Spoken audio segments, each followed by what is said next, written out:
नमस्कार। स्वागत है आप सभी का आपके अपने चैनल एस्ट्रोलॉजी लर्नर वाईटी में। आज का हमारा ये जो विषय है बहुत महत्वपूर्ण है। आज हम ये जानेंगे कि स्त्री या पत्नी इनसे धन और सुख की प्राप्ति आपकी जन्म कुंडली में इसका भी क्या कोई नियम होता है? कैसे देख सकते हैं कि आपके जीवन में आपको स्त्री के माध्यम से धन प्राप्त होगा, सुख प्राप्त होगा। विशेष रूप से ये पत्नी के लिए यहाँ पर प्रयोग होता है, लेकिन स्त्री के माध्यम से भी हम इसको समझ सकते हैं। ऐसे में 6 नियम, विशेष नियम या विशेष सूत्र आपके बीच में आज यहाँ पर डिस्कस करने वाला हूँ। तो चलिए शुरू करते हैं आज के इस टॉपिक को।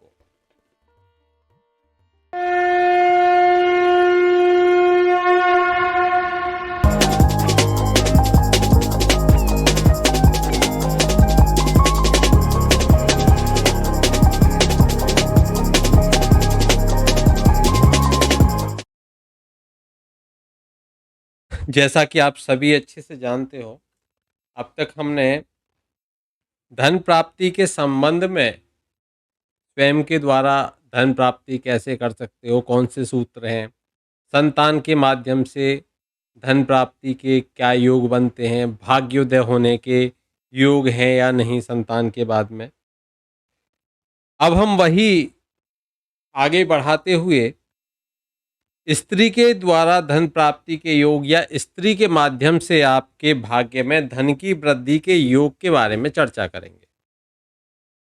देखिए, आवश्यक नहीं कि यहाँ पर आपके जो पत्नी है वही जो कोई जॉब करने जाए और आपको उसके माध्यम से ऐसे धन प्राप्त हो। इसका अर्थ यह भी है कि उसके भाग्य के माध्यम से आपका प्रमोशन हो जाए, आपकी वृद्धि हो जाए। तो यह भी स्त्री के माध्यम से धन प्राप्ति के योग में इसको सम्मिलित किया जाएगा। अब यहाँ पर हम देखेंगे कि जब स्त्री की बात आएगी तो हम जया भाव को देखेंगे। देखिए, सबसे पहले मैं फिर से बता देता हूँ, ये लग्न भाव, ये आपका धन का भाव, दूसरा भाव, ये आपका स्थायी संपत्ति का भाव, सुख का भाव, ये आपका अचानक धन प्राप्ति का भाव भी होता है, पंचम भाव, और ये आपका या संतान का भी था जो मैंने बताया, ये आपका सातवां भाव जिसको हम कलत्र भाव, जया भाव, जीवन साथी का भाव ये भी कहेंगे। ये आपका भाग्य भाव हो गया और ये आपका इनकम का भाव हो गया, आय का भाव हो गया। सप्तम स्थान यानी कि जया स्थान, और यहाँ पर इस भाव के स्त्री कारक जो रहे वो कौन होंगे? स्त्री कारक ये होंगे शुक्र। पुरुष की कुंडली में कौन होते हैं? शुक्र होते हैं स्त्री कारक। ध्यान से समझिए, ये शुक्र ग्रह हो गए स्त्री कारक ग्रह, इसलिए इन सभी को भाग्य स्थान या धन स्थान से संबंध यदि बनता है तो जया द्वारा भाग्योदय की सूचना देता है। जया यानी कि आपका सप्तम भाव, आपकी पत्नी या आपकी स्त्री। यहाँ पे स्त्री का अर्थ आप अलग नहीं जाओगे, आपकी पत्नी के बारे में चर्चा हो रही है, या जिनके साथ में आपके पत्नी जैसे संबंध है, विशेष रूप से जिनको आप मान के बैठे हुए हैं। अब देखिए, यहाँ पर सप्तम स्थान की हम चर्चा कर रहे हैं, तो सप्तम स्थान के जैसे कि मैं एक मेष लग्न की कुंडली यहाँ पर समझूं तो सप्तमेश कौन हो गए? शुक्र हो गए। और वैसे भी एक पुरुष की कुंडली में स्त्री कारक ग्रह शुक्र हो गए। अब यहाँ पर सूत्र क्या कहता है? सूत्र कहता है कि सप्तम स्थान और जो कारक शुक्र है इनका भाग्य स्थान से या धन स्थान से संबंध बने। तो यहाँ जैसे शुक्र है, या तो शुक्र यहाँ बैठा हो या शुक्र यहाँ पर बैठा हो, तो इस स्थिति में संबंध बना, सप्तमेश भी हो गया, कारक भी हो गया मेष लग्न की कुंडली में। तो हम कह सकते हैं कि इस तरीके का यदि संबंध बनता है, मैं इसका एक उदाहरण और लूँगा ताकि आपको और अच्छे से ये स्पष्ट हो जाए। जैसे कि यहाँ पर आप समझिए, एक हम लेंगे कर्क लग्न की जन्म कुंडली।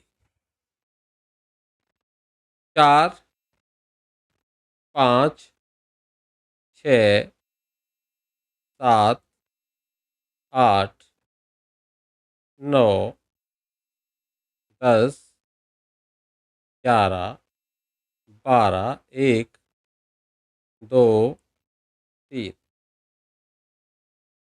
ये हमारी कर्क लग्न की जन्म कुंडली हो गई। इस जन्म कुंडली में अब आप मुझे बताइए, सप्तम भाव का मालिक सप्तमेश कौन हुआ? तो यहीं लिख देता हूं मैं, शनि। ध्यान से समझिए, शनि। और पुरुष की कुंडली तो यहाँ पर प्लस हमारा शुक्र देखेंगे। अब ये शनि शुक्र हो गए, सप्तमेश कौन? शनि, और ये हो गए शुक्र। अब देखिए इनका संबंध या इनकी उपस्थिति, शनि शुक्र बैठ जाए या तो आपके नवम भाव में, या शनि शुक्र की युति हो जाए आपके दूसरे भाव से। यहां तो मैंने केवल लिखा है आपके समझाने के लिए। तो हम ये कहेंगे कि यह स्थिति पत्नी के आने के बाद में, स्त्री के बाद में, स्त्री के माध्यम से भाग्य का उदय दर्शाती है। चलिए आगे सूत्र की तरफ बढ़ेंगे, अगले सूत्र की तरफ। ये सूत्र समझ में आया हो तो कमेंट बॉक्स में कमेंट जरूर कर दीजिएगा, क्योंकि आपकी कमेंट्स हमें कहीं ना कहीं प्रोत्साहित करती हैं। आगे मैं बात करूंगा दूसरे सूत्र की। दूसरे सूत्र में अगर हम समझें कि जो सप्तम भाव है, सप्तम भाव कौन सा भाव है? सप्तम, ये भाव है सप्तम भाव। अब इस सप्तम भाव और नवम भाव, इन दोनों को देखिए, सप्तम भाव और नवम भाव, इनके जो स्वामी हो जाते हैं सप्तमेश नवमेश,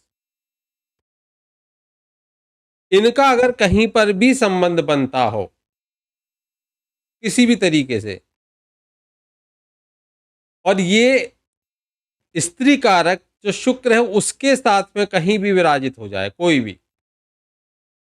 तो भी ये स्त्री के माध्यम से धन की प्राप्ति कराते हैं। चलिए मैं यहां पर एक मिथुन लग्न की जन्म कुंडली बना लेते हैं। 3, 4, 5, 6, 7, 8, 9, 10, 11, 12, 1 और ये 2। ठीक है। अब यहां पर कौन होंगे? सप्तमेश बृहस्पति, और स्त्री कारक कौन हुए? शुक्र। अब या तो गुरु यहां बैठ जाए, और या भाग्य भाव के स्वामी कौन हो गए? शनि। ठीक है, और शनि यहां बैठ जाए, या तो ये स्थिति बन जाए। ठीक है, यही मान लेते हैं, या दोनों साथ में बैठ जाएं कहीं पर, और इनमें से किसी के साथ भी, या तो यहां शुक्र बैठ जाए या यहां शुक्र बैठ जाए, कहीं पर भी शुक्र का यहां पर प्रभाव आ जाए जो स्त्री कारक है, तो यह स्थिति हमें बताती है कि स्त्री के माध्यम से धन की प्राप्ति होती है।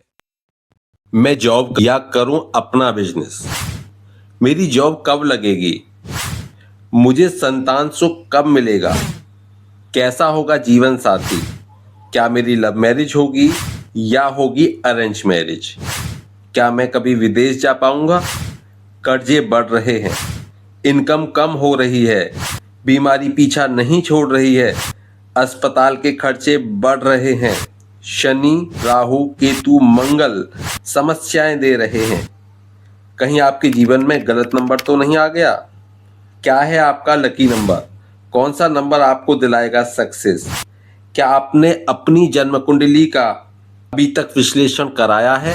अगर नहीं कराया है तो दिए हुए नंबर पे संपर्क करके अपनी जन्म कुंडली का विश्लेषण कराइए।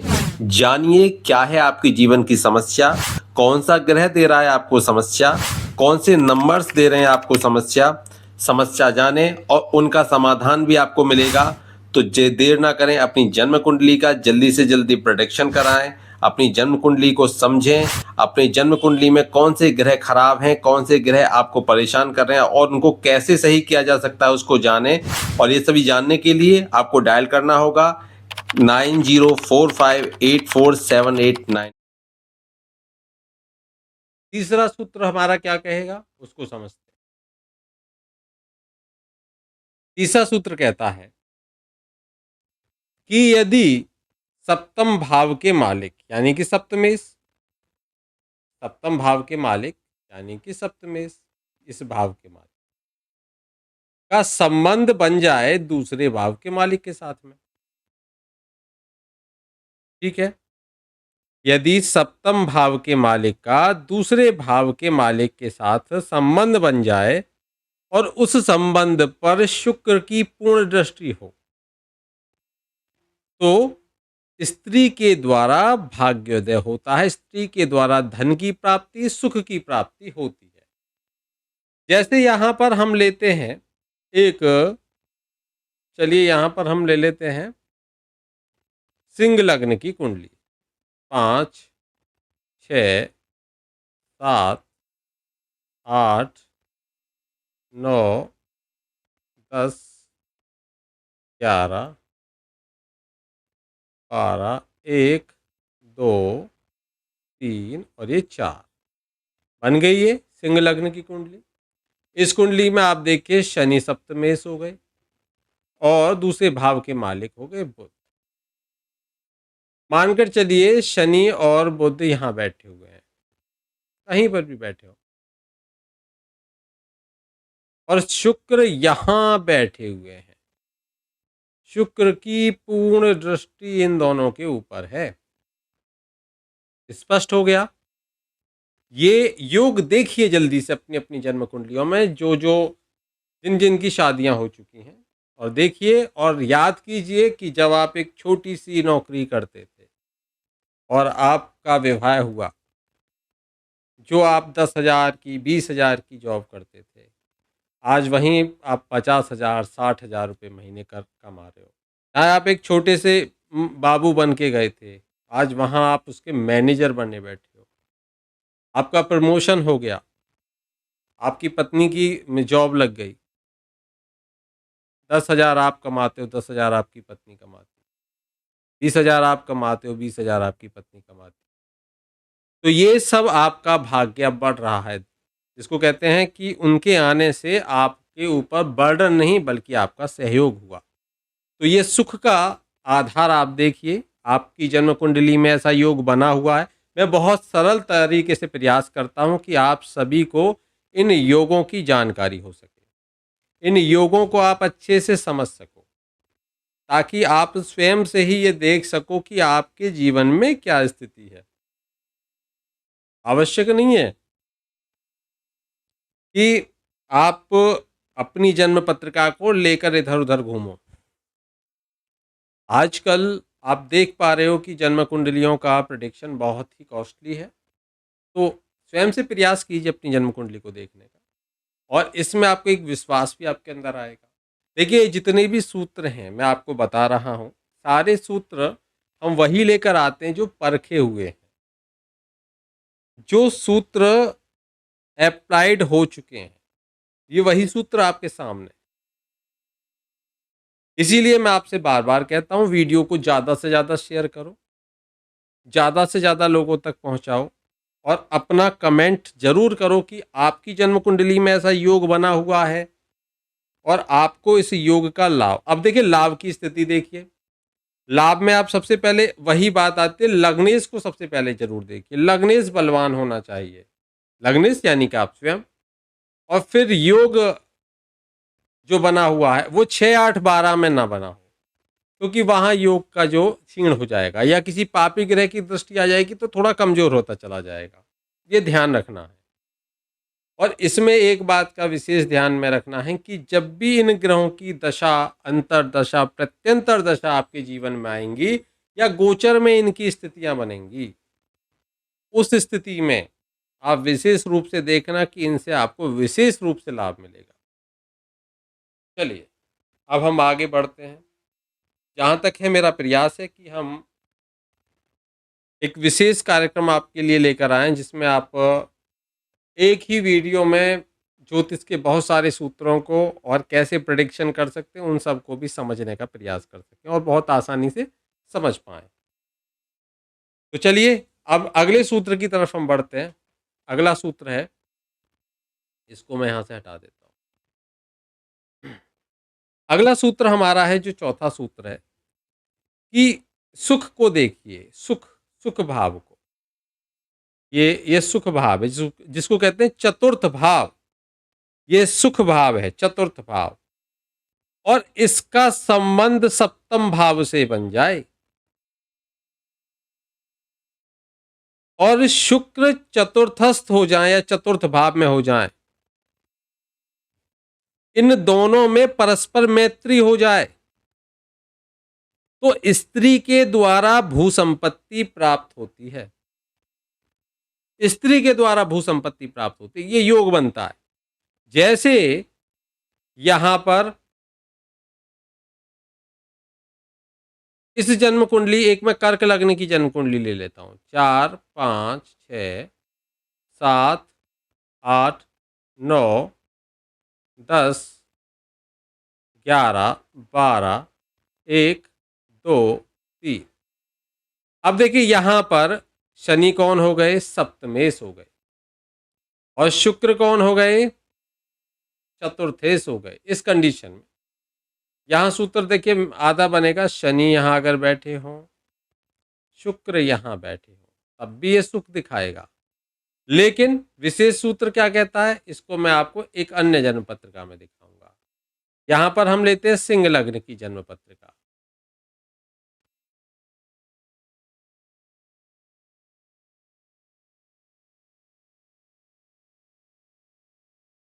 ये मान के चलिए मंगल यहां बैठे हों और शनि यहां बैठे हों और शुक्र भी यहां बैठ जाए इस भाव में। देखिए अच्छे से, अब ये जो देखा चतुर्थेश सप्तम भाव में और सप्तमेश चतुर्थ भाव में, और शुक्र भी चतुर्थ भाव में पहुंच गए। सुख का संबंध सप्तम भाव से बन गया। तो ये है आपकी पत्नी के माध्यम से भू संपत्ति प्राप्ति का योग बनाता है। देखिए एक बार, चलिए अगले सूत्र की तरफ बढ़ते हैं। अगला सूत्र क्या कहता है, जो हमारा पांचवा सूत्र है। पांचवा सूत्र कहता है कि यदि शुक्र सप्तमस्त हो, सप्तम भाव में हो, अगर शुक्र सप्तम भाव में बैठे हो और उन जो शुक्र सप्तम भाव में है या सप्तम भाव में ना हो तो उपचय भाव में हो। उपचय भाव कौन सा हो गया, तीसरा भाव, छठा भाव, 10वां भाव और 11वां भाव, ये उपचय भाव हो गए। कौन से, तीसरा भाव, छठवां भाव, 10वां भाव और 11वां भाव, ये उपचय भाव हो गए। या तो शुक्र यहां हो या इन उपचय भावों में हो। और इन उपचय भावों में कैसे हो, इन उपचय भावों में ये शुक्र दूसरे भाव के स्वामी के साथ में हो, मतलब सेकंड हाउस के लॉर्ड।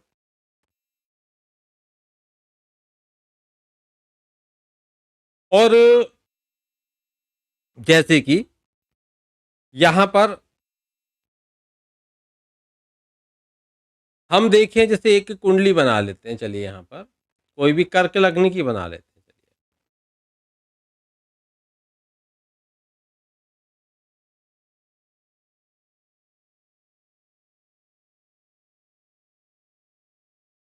ठीक है, यहां देखिए ध्यान से, दूसरे भाव के मालिक कौन हो गए, सूर्य और शुक्र। सूर्य और शुक्र को देख लीजिए, सूर्य शुक्र सूर्य के साथ में हो जैसे इस कर्क लग्न की कुंडली में। अब यहां पर इन और लग्नेश बलवान होना चाहिए, ध्यान रखिए लग्नेश बलवान हो। इस स्थिति में लग्नेश बलवान हो, शुभ ग्रहों की से युक्त हो लग्नेश, तो ऐसे में जातक का भाग्योदय उसके विवाह के बाद होता है। सूत्र को समझ गए होगे आप। लग्नेश शुभ ग्रहों से दृष्ट हो, चंद्रमा जैसे यहाँ पर है तो चंद्रमा शुभ ग्रहों से दृष्ट हो, सूर्य शुक्र की युति हो इन भावों में, उपचय भावों में या सप्तम भाव में, तो ये विवाह के बाद भाग्योदय कराने की स्थिति बनती है। अंतिम सूत्र की तरफ बढ़ेंगे आज का। जो छठा सूत्र है वो कहता है कि यदि शुक्र सप्तमेश और द्वितीयेश या लग्नेश किसी भी तरीके से, देखिए मैं यहाँ ये सूत्र को जो बताने वाला हूँ, ये सूत्र थोड़ा सा आपको सावधान करने वाला सूत्र है। इस सूत्र को समझेंगे कि यदि शुक्र सप्तमेश, द्वितीयेश या लग्नेश ये किसी खराब स्थान में हो, नीच राशि में हो, गलत भाव 6, 8, 12 में हो, शत्रु राशि में हो, अस्त हो या फिर पापदृष्ट हो, तब जातक की संपत्ति विवाह के बाद नष्ट हो जाती है। जैसे हम लेते हैं एक मेष लग्न की कुंडली लेते हैं, 3, 4, 5, 6, 7,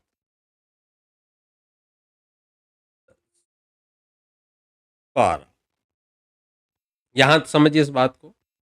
अब यहाँ देखिए कि यदि शुक्र कहाँ पर हो, शुक्र सप्तमेश, शुक्र हो सप्तमेश हो और द्वितीयेश हो, यहाँ तो शुक्र ही बनना है इस कंडीशन में, इसीलिए मैंने ज़्यादा नहीं लेने के लिए इनको समझाया। और लग्नेश यानी कि मंगल। अब ये मान के चलिए मंगल यहाँ बैठा हुआ है, शुक्र यहाँ बैठा हुआ है, ये खराब स्थान हो गए ना, खराब स्थान। तो ऐसे में संपत्ति का क्या हो जाती है, संपत्ति की हानि हो जाती है विवाह के पश्चात। यह स्थिति, इस तरह की कोई स्थिति बने, नीच हो जाए किसी भी तरीके से। तो आज हमने जाना स्त्री के माध्यम से धन का सुख कैसे प्राप्त होता है, और ये खराब स्थानों में स्थिति बनती है तो क्या होता है, वो भी मैंने यहाँ पर एक आपको इस सूत्र में आपको बता दिया। आशा करता हूँ आपको ये सूत्र अच्छे से समझ में आए होंगे। अगर आप अपनी जन्म कुंडली का प्रेडिक्शन विश्लेषण हमसे कराना चाहते हो तो आप में व्हाट्सएप मैसेज करें। नंबर नीचे आप देख रहे हो स्क्रीन पर चल रहा है 9045847891। इस पर आप हमें व्हाट्सएप मैसेज कर सकते हो और वहाँ पर जो भी चार्जेस हैं उनको आप देख सकते हो कि आपको किस तरीके का प्रेडिक्शन कराना है, उनका समय कितने टाइम का प्रेडिक्शन रहेगा और कितने चार्जेस हैं वो सब कुछ आपको मेंशन रहेगा। तो वहाँ पर आप अपना प्रेडिक्शन करा सकते हो, हमसे जानकारी ले सकते हो। आज के लिए इतना ही, मिलते हैं फिर एक नए विषय के साथ में, नए टॉपिक के साथ में। तब तक के लिए जय श्री कृष्णा, राधे राधे।